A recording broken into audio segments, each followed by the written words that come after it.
Dans cette vidéo, je te parle des 5 difficultés à éliminer pour parler couramment anglais dès aujourd'hui. Personnellement, j'aurais aimé qu'on en parle dès mon premier cours d'anglais. Cela m'aurait permis de gagner en temps, mais également cela m'aurait évité des stress inutiles. Mais avant de commencer, mon nom c'est Stella et je t'invite à rejoindre mon groupe Telegram dans lequel tu as la possibilité de parler spontanément tout en étudiant l'anglais, quel que soit ton niveau. Dans ce groupe, tu auras la possibilité d'interagir avec des membres à travers le monde sur des sujets sociopolitiques, économiques, professionnels et bien d'autres thèmes. Tout cela en gardant l'anonymat et c'est complètement gratuit.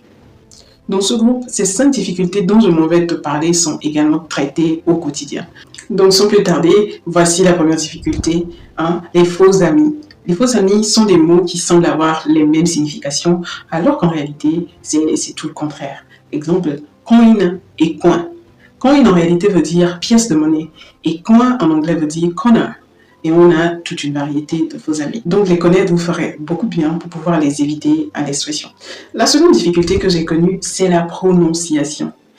Il faudra faire attention à ne transposer la prononciation française à l'anglais. Exemple, le français dira personne, alors que l'anglais dira person. Le français dira capable, alors que l'anglais dira capable. Capable.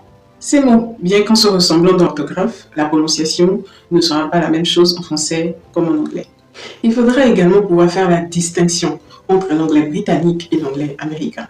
Par exemple, l'anglais britannique dira butter, mais l'anglais américain dira butter. Et là, on parle de beurre. L'anglais britannique dira par exemple curtain, et l'anglais américain dira curtain. Et là, on parle de rideau. Troisième difficulté, la conjugaison. Lorsqu'on commence à étudier l'anglais, on est tout de suite tenté de traduire les temps de conjugaison du français vers l'anglais. Exemple, vouloir traduire le présent de l'indicatif du français comme étant simple present en anglais. En réalité, le simple present de l'anglais est utilisé pour les actions qui sont habituelles ou répétées au quotidien ou encore pour les vérités générales. Que pour les actions qui se produisent au moment du discours, on utilise le present continuous. Quatrième difficulté, les verbes irréguliers. En anglais, il existe 2 façons de former le passé et le participe passé. La manière régulière, qui est formée en ajoutant ed à la fin du verbe pour former son passé ou son participe passé, et la manière irrégulière. Les verbes irréguliers sont ces verbes qui ont leur participe passé et leur passé simple particulier. Exemple, to cook. To cook étant un verbe régulier, on formera le participe passé et le passé simple en y rajoutant un